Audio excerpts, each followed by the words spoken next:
안녕하세요. 추억은 서랍 속에 있다는 말이 있습니다. 낡은 서랍을 열어보면 이따금 추억을 마주하곤 합니다.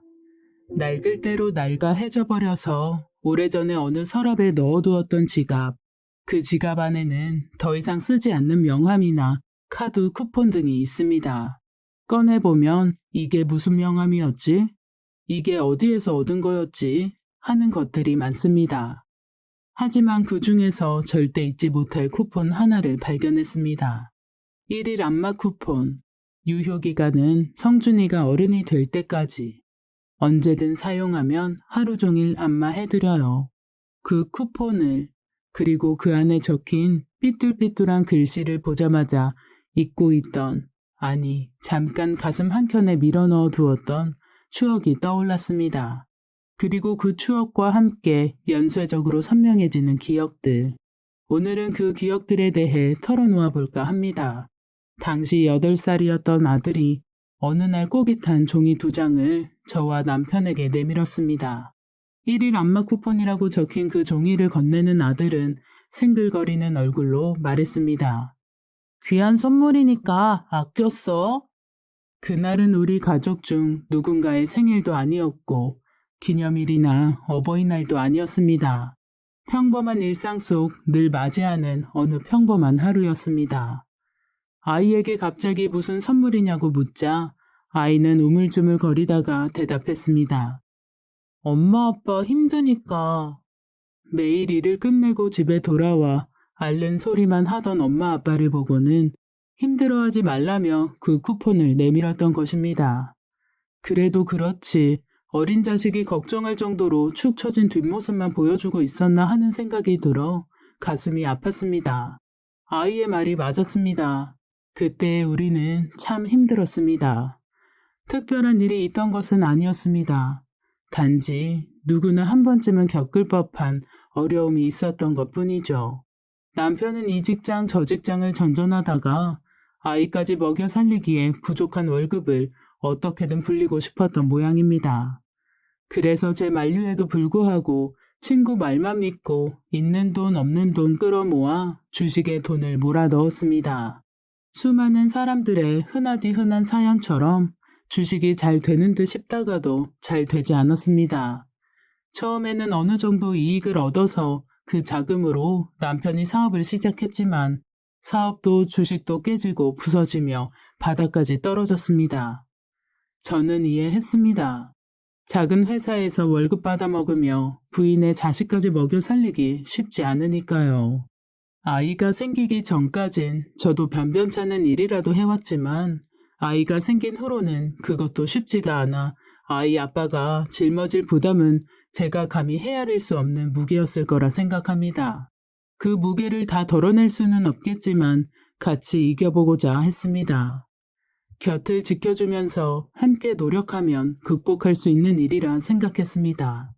물론 제가 사업도 주식도 더 잘 알아보고 조심스럽게 시작하자고 아무리 말을 해도 들은 척도 않고 무작정 시작한 건 화가 났지만 그것과는 별개로 이미 일어난 일을 이겨내는 게 저에게는 더 중요했습니다. 하지만 남편의 생각은 조금 달랐던 것 같아요. 그 한 번의 실패가 남편에게는 마치 마지막 기회를 잃어버린 것처럼 세상 잃은 표정을 했습니다. 매일 술만 먹고 복권만 사고 일도 제대로 하지 않았어요. 그 모습에 화가 나서 싸우기도 많이 싸웠습니다. 그것도 애 앞에서요. 그때의 아들은 아마 내내 우리의 화내고 울고 소리 지르는 모습만 봤을 겁니다. 애 앞에서 보여줄 모습은 아니었는데 그걸 생각할 마음의 여유조차 없었습니다. 아니 어쩌면 그냥 생각하고 싶지 않았던 건지도 모릅니다. 지금 있는 감정을 쏟아내는 게 아이보다 더 중요했는지도 모르지요. 그런 날들이 지금도 참 후회가 됩니다. 그렇게 내내 싸우면서 근근히 생활을 이어가다가 빚을 내서 어렵게 식당을 마련했어요. 남편에게만 모든 걸 맡기는 게 미안하기도 하고 조금 불안정하더라도 열심히만 하면 우리 식구 사는데 큰 불편은 없을 거란 이유로 시작했습니다. 남편도 처음에는 사업하면서 CEO 소리 듣던 사람이 변변찮은 식당이나 하면서 음식 퍼나르는 게 영 못마땅한 눈치였지만 장사가 나쁘지 않게 되니 만족스러운 듯 했어요. 하지만 저와 남편 둘 다 식당 일을 하다 보니 아들을 제대로 돌봐줄 시간이 자연스레 줄어들었습니다. 아마 그때부터 아들은 우리 두 사람의 지친 뒷모습만 보게 됐을 겁니다. 참 우습지 않나요?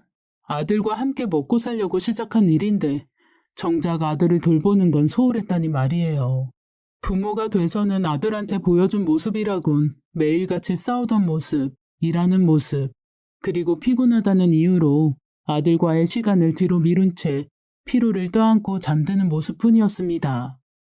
우리 부부에게는 아들이 학교에서 상장을 받아오는 일보다 단체 손님을 받는 게 더 중요했고, 공부 잘하는 아들을 칭찬하는 것보다 손님의 칭찬 섞인 음식 평가를 듣는 게 더 중요했습니다. 그렇게 하염없이 기다림만 배운 아이가 엄마 아빠 기운내라며 내민 그 쿠폰을 건네받을 때 눈물이 나올 것만 같았습니다. 아니 어쩌면 눈물이 나왔는지도 모르죠. 놀아달라는 것도 피곤하니까 저리 가라며 구박만 했고 짜증도 많이 냈던 날들이 후회되었어요. 아무것도 모를 줄 알았던 아들은 우리가 힘든 걸 이렇게 잘 알고 우리를 헤아려 주려고 하는데 아무것도 몰랐던 건 오히려 우리였구나. 그런 생각이 들었습니다. 우리 부부는 아들이 건네준 그 쿠폰을 차마 바로 사용하지 못했어요. 아들에게서 받은 첫 선물이었고 아들의 마음을 처음으로 알 수 있었던 물건이니까요. 아들이 적어놓은 사용기간은 아들이 성인이 될 때까지였으니 조금 더 오래 간직하다가 천천히 사용할 생각이었습니다. 키도 더 크고 어린 시절에 했던 말과 행동이 가물가물하게 잊혀져 갈 만큼 어느 정도 나이가 들었을 때 적어도 고등학생이 된 이후쯤에 이 쿠폰을 내밀어 보려고 했습니다. 어릴 때 들어준 선물을 보면서 부끄러워할까? 아니면 태연하고 능청맞게 안마를 해줄까? 어떤 반응을 보일까? 아들과 지난 추억을 주고받으며 이야기할 수 있을 것 같았으니까요. 그 쿠폰은 아직까지 아들에게로 돌아가지 못했습니다. 쿠폰을 선물해 주었던 그 해, 아들은 영영 우리에게 안마를 해주지 못할 곳으로 떠났습니다. 아들에게 원인 모를 병이 있었던 것은 아닙니다. 어떤 극적인 사건에 휘말린 것도 아닙니다. 모든 것은 저의 부주의가 불러왔어요. 아들이 그렇게 우리의 못남과 신경 써주지 못한 죄책감을 일깨워줬음에도 우리는 쉽게 변하지 못했습니다. 눈물을 그렁거리며 아들을 안아주고 더 잘해줄게. 엄마가 미안하다.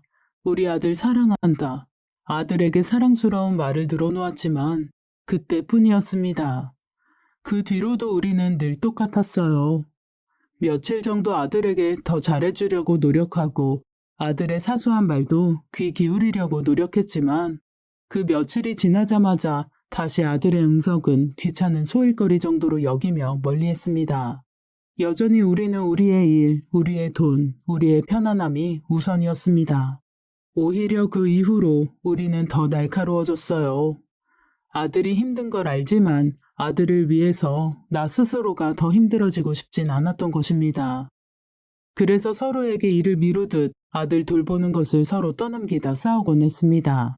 애가 혼자 있는데 더 신경 써줘야 하지 않느냐며 화를 냈고 집에 와서 애 좀 보라며 짜증을 냈습니다. 서로 자신의 상황을 말하며 아들은 아빠가 놀아줘야 한다는 제 주장과 아이는 엄마 품에서 커야 잘 큰다는 남편의 주장이 매일 부딪히고 깨졌습니다. 그 가운데에서 예전보다 조금 더 큰 아들은 우리의 싸움을 지켜보며 가슴 아리를 했을 것입니다. 자기가 짐이 된다는 말을 그 앞에서 하고 있는 거나 마찬가지였으니까요. 우리는 후회를 했음에도 반성을 하지 않았고 아이에게 수없이 저질렀던 잘못을 형태만 바꿔 다시 저지르고 있었어요. 아이는 점점 주눅이 들어갔고 학교에서도 활기를 잃었다는 이야기를 전해 들었습니다. 눈에 띄게 내성적이고 조용한 아이가 되어갔습니다.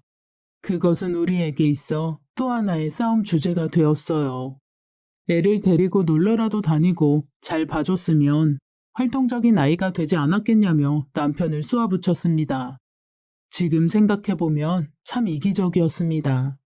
남편이나 저나 똑같이 일하느라 피곤한데 잠깐 시간 날 때 애들 데리고 가는 게 얼마나 힘이 든지는 저 스스로가 제일 잘 알고 있는 일이었음에도 남편에게 밀었습니다. 뿐만 아니라 아들이 활동적이고 밝아야만 한다는 강박도 있었던 것 같습니다. 그게 잘못된 게 아닌데 마치 그 성격이 아들 자체가 잘못된 것처럼 말했어요. 물론 아들 앞에서 남편과 싸우면서 큰 목소리로 그렇게 끊임없이 아들에게 상처를 주던 어느 날, 아들이 학교에서 소풍을 가게 됐습니다. 다 함께 놀러가서 도시락도 먹고 견학도 한다며 들떠있는 아들을 보고 이번에는 꼭 잘해줘야지 하는 마음이 들었습니다. 남편과 함께 맛있는 도시락도 간식도 잔뜩 챙겨주기로 했습니다. 아들은 소풍도 좋지만 엄마 아빠와 함께 놀러가는 것도 하고 싶다며 아쉬운 투로 얘기했습니다. 그 모습을 본 저희 부부는 곰곰이 생각하다 아이의 소풍이 끝나는 시간에 맞춰 식당 문을 조금 일찍 닫기로 했습니다. 소풍이 끝나면 그대로 소풍 장소로 가서 아이를 데리고 놀아주려고 했죠. 아마 아이의 들뜬 모습에 저나 남편이나 다시 죄책감을 느꼈기 때문이었겠죠. 소풍 전날 아들과 함께 오랜만에 장을 봐왔습니다. 아들이 좋아하는 과자도 사고 먹고 싶어하는 도시락을 만들 재료도 샀습니다. 생각해보면 그전까지 아들이 뭘 좋아하는지도 제대로 몰랐습니다. 집에 와서는 도시락도 같이 만들었어요. 아침에는 만들 여유가 없을 테니까요. 자기 손처럼 작은 꼬마김밥, 아이가 좋아하는 유부초밥, 과일, 소시지, 반찬까지 아들이 아이답게 까르륵 웃는 모습을 본 게 그때가 참 오랜만이었을 겁니다. 아니, 웃는 모습은커녕 얼굴 한번 10분 이상 제대로 쳐다본 적이 있기는 했을까요? 아마 그것조차 오랜만이었던 것 같습니다. 그렇게 기분 좋게 소풍 갈 준비를 마치고 잠든 아들을 보면서 남편이 제게 말하더군요. 우리 이제 식당 일 조금 천천히 해도 되지 않을까? 무슨 소리인가 싶었습니다. 남편도 제가 의아해하는 걸 아는지 곧장 이어서 설명했습니다. 식당도 안정적으로 잘 되고 있으니까 이제 슬슬 주방 아줌마 구해서 써도 괜찮을 것 같아서. 주방 아줌마 있으면 우리 둘이서 매일 나올 필요도 없을 텐데. 우리 아들 아직 한창 돌봐줘야 할 나이인데 언제까지 이럴 수는 없잖아. 식당은 돌아가면서 한 명씩만 보고 우리 아들 크는 거 조금 더 곁에서 지켜보자. 그제야 남편의 생각이 가슴에 와닿았어요. 아들에게 필요한 건 꼬마김밥과 유부초밥이 들어간 도시락도 한 번씩 쥐어주던 용돈도 아닌 우리 엄마와 아빠였습니다. 몰랐던 게 아니라 알면서도 이 핑계에 저 핑계로 모른 척하던 사실이었어요. 그래요. 우리 이제 좀 더 여유를 가져요. 항상 혼자 있으면서 괴로웠을 아들 생각에 눈물을 흘리며 고개를 끄덕였습니다. 생각해보니 우리가 그렇게까지 일에 매달릴 필요는 없었어요. 물론 많이 벌고 많이 아끼면 좋겠죠. 하지만 이미 충분히 안정을 찾았음에도 우리는 늘 불안에 시달리며 강박적으로 일을 했습니다.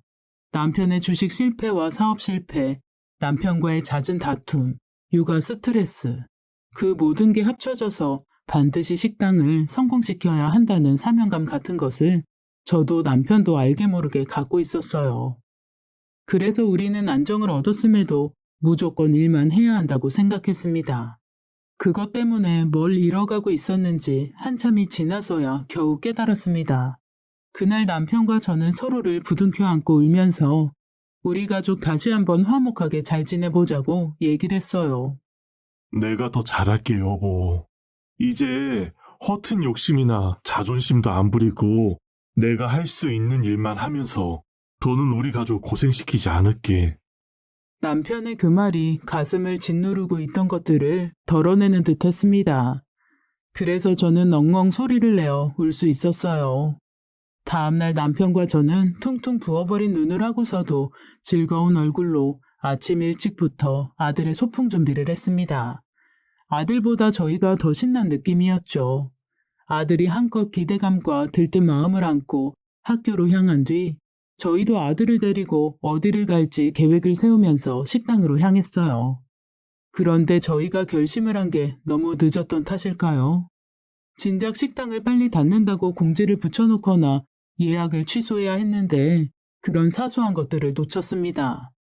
그 바람에 식당에는 예약 손님들이 몰려왔고 평소보다 다른 손님들도 계속해서 들어왔습니다. 당연한 얘기겠지만 바쁘게 일을 하는 와중에도 시간은 계속해서 흘러갔어요. 일에 정신을 뺏겨 있다가 문득 쳐다본 시계 속 숫자는 아들이 가져온 소풍 가정통신문에 적힌 일정 종료 시간을 넘긴 상태였습니다. 여보세요? 안녕하세요, 선생님. 소풍 끝났나요?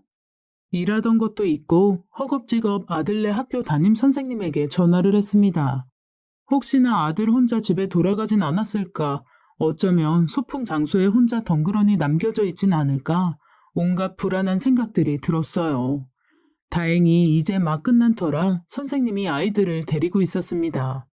안녕하세요. 어머님, 안 그래도 연락드릴 참이었어요. 안녕하세요. 수화기 너머로 난처해 보이는 선생님의 목소리가 들렸습니다. 아이들을 데리고 학교로 돌아가려 했는데 저희 아들이 안 가고 거기 남겠다고 했던 겁니다. 아들은 저희가 데리러 가서 함께 놀러 가기로 한 약속 때문에 학교로 돌아가면 안 된다고 떼를 쓰고 있었다고 합니다. 아니, 사실 떼도 아니죠. 아들 입장에서는 못난 부모가 결국 지키지도 못한 약속을 혼자서 지키려고 한 셈이었으니까요. 선생님과 통화를 하면서 주변을 두리번거렸습니다. 식당에는 아직 손님들이 많이 있었어요. 지금 바로 데리러 간다고 해도 늦을 텐데 지금 나갈 수도 없는 상황이었어요. 어쩔 수 없이 오늘은 가족 나들이를 포기해야 한다고 생각하며 선생님께 부탁해 아들과 통화했습니다. 엄마 언제 와? 우리 어디 갈 거야? 하지만 그 말을 듣자마자 말문이 턱 막혔어요. 아, 나는 또 아들에게 양보를 강요하고 있구나. 이렇게 기뻐하는 아들에게 또 실망을 안겨줘야 하는구나. 입술을 질끈 깨물고 고개를 흔들었습니다. 아이에게 또 실망을 안겨줄 수는 없었습니다. 아들, 미안해. 엄마가 조금 늦어서 이모한테 가 있으라고 할게. 이모 알지? 이모랑 같이 기다리고 있으면 엄마가 금방 갈 거야. 조금만 기다려줘. 알았지? 그렇게 얘기하고는 선생님에게 바꿔달라고 했어요. 죄송한데 조금만 기다려주시면 안 될까요? 제 동생이 그 근처에 살고 있어서 잠깐 가서 맡아달라고 할게요. 고맙게도 선생님은 조금 정도는 괜찮다고 했습니다.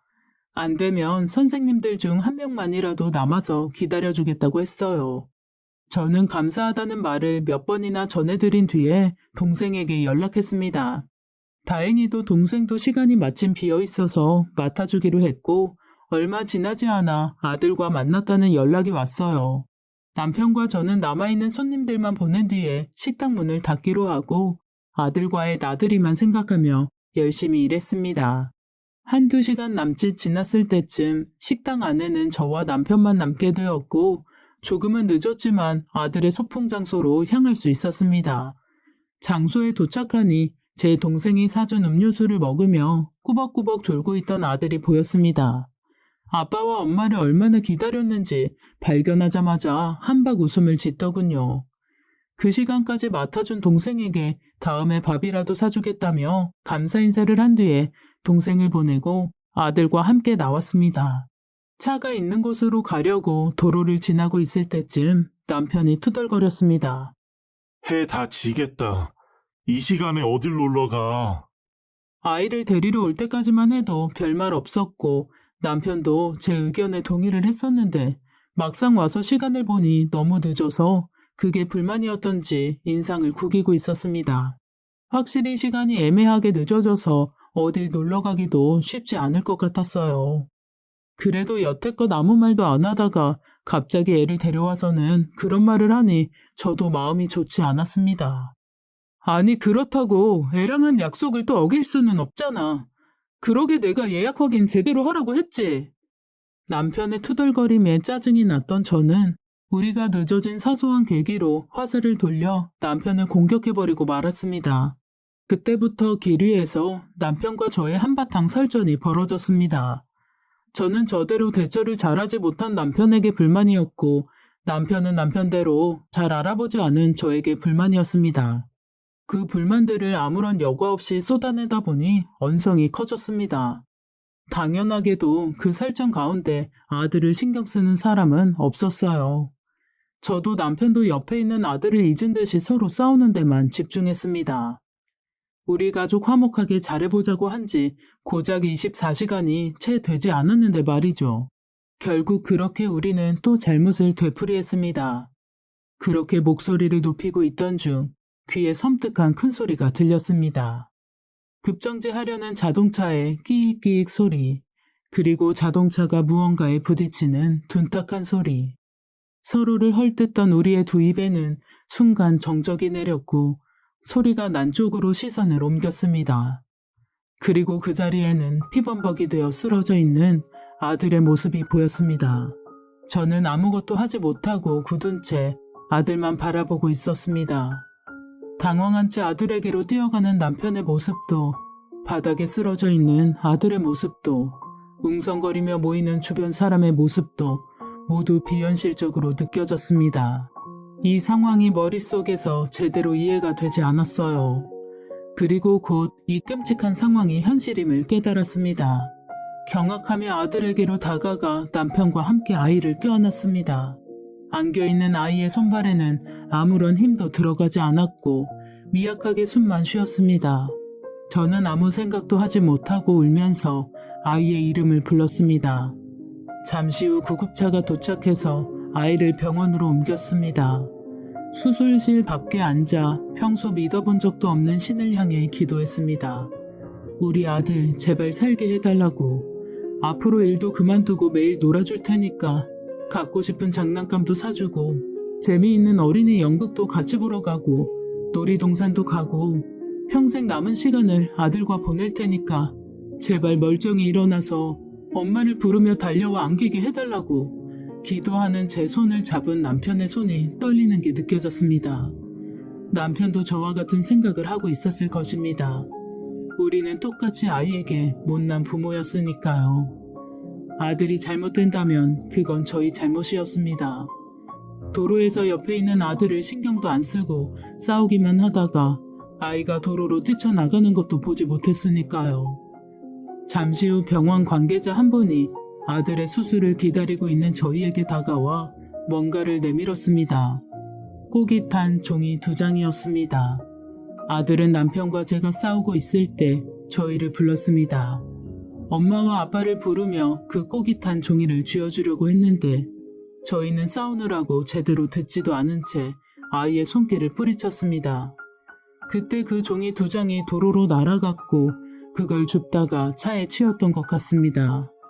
그 종이의 정체는 새 안마 쿠폰이었습니다. 나중에 동생에게 그 쿠폰의 정체에 대해 들을 수 있었습니다. 그 쿠폰은 아들이 자신과 놀아주려고 노력해주는 엄마 아빠를 위한 선물이었습니다. 자신이 선물해줬던 것 중에 엄마 아빠가 가장 좋아했던 거니까 한 번 더 주려고 만들었답니다. 울음을 참을 수가 없었습니다. 아들은 이렇게 우리를 생각하는데 우리는 왜 바로 옆에 있으면서도 아무것도 해주지 못했을까? 왜 우리는 아이의 마음을 알아주지 않았을까? 그게 우리가 후회할 수 있는 마지막 기회였습니다. 수술실에 불은 꺼졌고 우리는 향에 불을 켜야만 했습니다. 차라리 나를 데려가라며 울부짖었지만 아무도 제 소원을 들어주지 않았습니다. 내 평생 단 하나의 마지막 소원이었는데 아무도 들어주는 이가 없었습니다. 그렇게 깊은 후회와 함께 아들을 떠나보내게 되었습니다. 아들의 장례식에는 많은 조문객이 방문했고 조의금이 늘어났고 향의 잿더미가 쌓여갔습니다. 수많은 위로의 말이 제 귀를 스쳐 지났고 힘을 내라며 마주잡는 손길의 체온이 제 손을 스쳐 지나갔습니다. 그때서야 다시 한번 깨달았습니다. 이 모든 게 다 아들을 향한 것들이구나. 우리 아들이 정말로 세상을 떠난 게 맞구나. 누군가 저를 위로하면 위로할수록 저는 다시 현실로 돌아왔습니다.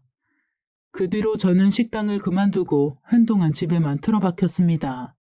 집에서 아들의 사진을 보고 아들의 장난감을 보고 아들의 가방을 보았습니다.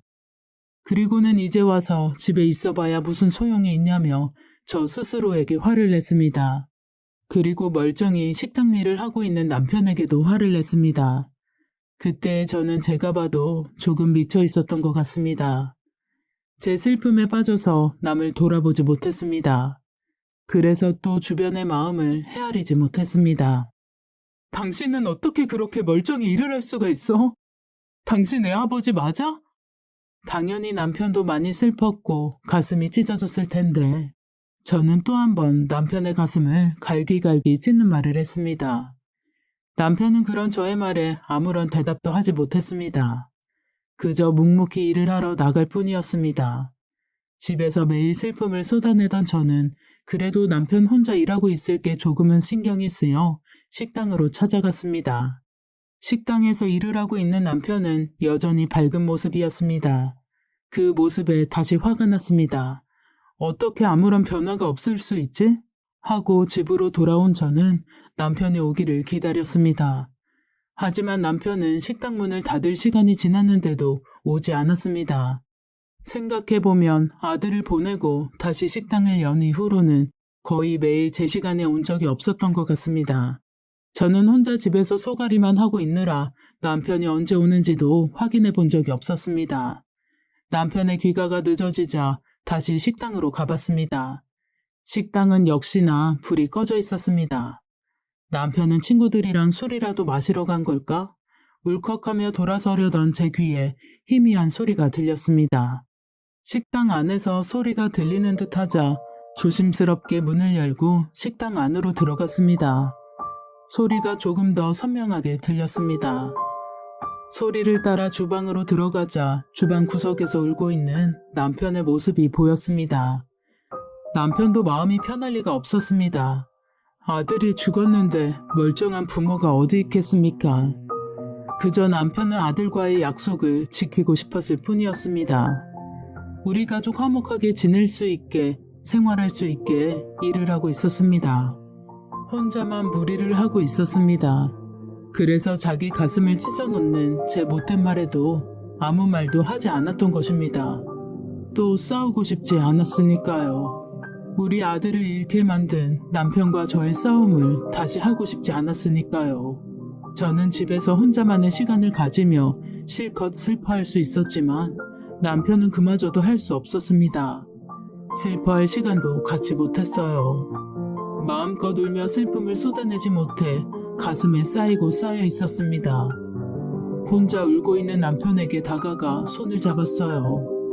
놀란 눈으로 저를 쳐다보는 남편에게 사과했습니다. 얼마나 속이 썩어 들어갔을지 가장 잘 알고 있어야 할 내가 그걸 몰라줘서 너무 미안하고 그렇게 억장이 무너지는데도 우리 가족을 지키기 위해 애써줘서 아들과의 약속을 지키기 위해 노력해줘서 고맙다고 말했어요. 그날 밤 우리는 괴로움을 이겨내기보다 괴로움과 함께 나아가기로 했습니다. 집에서 매일 울기만 하던 저는 다시 일을 하기 시작했고 슬픈 것을 슬프다고 하지 못했던 남편은 저와 함께 울었어요. 그리고 아들과 함께 있지 못했던 못난 부모는 늘 아들을 가슴에 품었고 일보다는 가족과의 시간을 소중히 하기로 했습니다. 비록 둘뿐이었지만요. 그때가 되어서야 우리는 진짜 부모가 된 것 같았어요. 그 후로 많은 시간이 지났습니다. 우리 아들의 친구들은 어느새 성인이 되어 대학을 가거나 취업을 해 사회생활을 하고 있습니다. 그 친구들을 보진 못하지만 가끔씩 그때 알고 지내던 학부모들과 연락될 때 소식을 듣곤 합니다.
제가 마음이 아플까봐 자식 얘기 꺼내기를 어려워하는 눈치지만 저로서는 그 소식을 접하는 게 썩 나쁘지는 않습니다.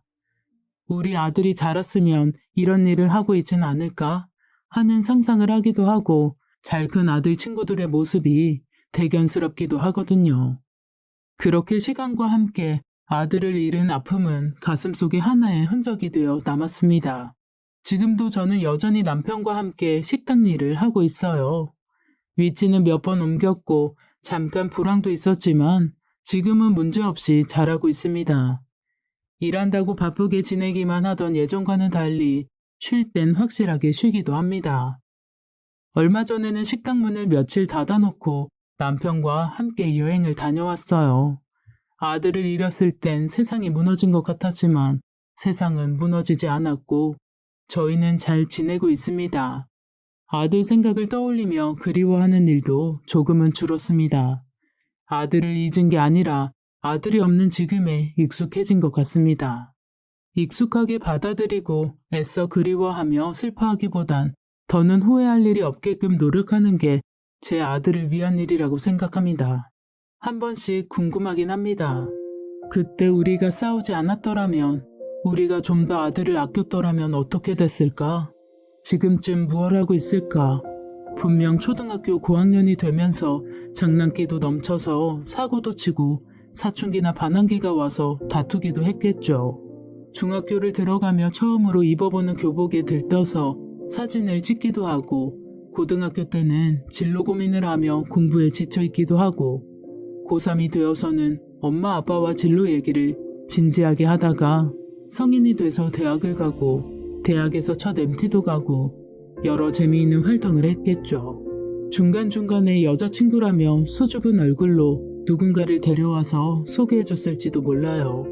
그리고 하고 싶은 일을 찾아서 코피 쏟을 만큼 노력하다가 무사히 취업을 해서 첫 월급 선물이라며 빨간 내복이라도 하나 사오지 않았을까요? 안녕하세요.